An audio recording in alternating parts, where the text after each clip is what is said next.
Okay, what we're going to do today is we are going to fix areas that have too much light on them, like we've got right here. First thing I'm going to do is I'm going to open it up in Camera Raw, and I'm going to go back to our original settings so we can see everything the way it was. All right. Oops. There we go. All right. First thing, I noticed that this is a little crooked. And I guess it would be same down here. So I'm going to use my straighten tool. I'm going to click and drag and see if I return. That got that straight. That got that a little straighter. And then I'm going to use my third tool over. That's our white balance tool. And I'm going to go somewhere it needs to be white. It's just not great. Looks too purple, right? So I'm going to, let's see if Photoshop can do it better. Oh, Photoshop did a great job. Do you see what I did? As shot, did this, auto, Photoshop did a great job. Okay, I'm going to go to auto, and I just personally want it a little bit brighter. Okay, and I'm going to bring my saturation down a little bit. And then I'm going to open my image into Photoshop. I'm going to minimize this so you can see the picture better. If you double click on the hand, it will fill the screen with your picture. Okay, now right here is the first part that I see that I have an issue with. So I'm going to click, click, click. All right, then I'm going to come over here to this, and this is our layers, and I'm going to select a spot right below it that looks like it should fix that area. I'm going to be outside of it a little bit.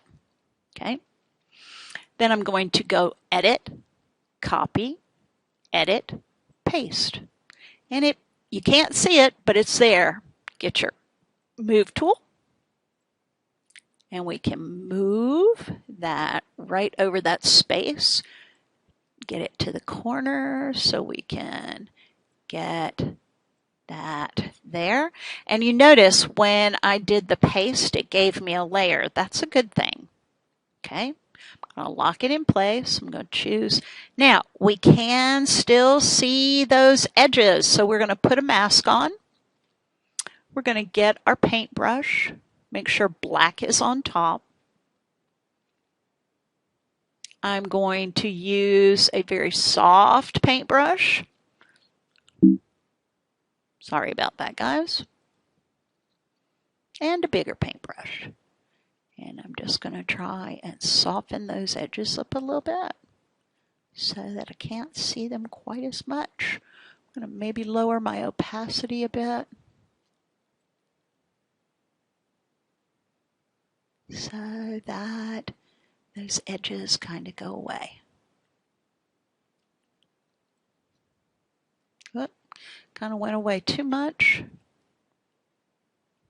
going to get my paintbrush a little bit bigger. Pink, pink, pink, pink.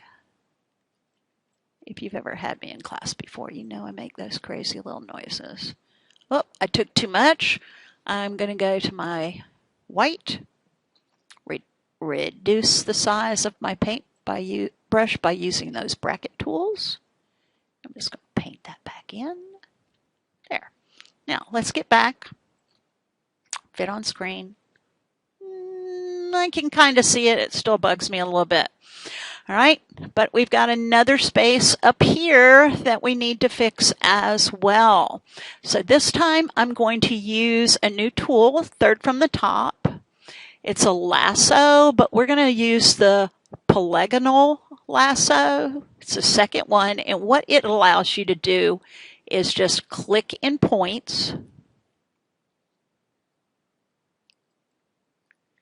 and follow straight lines.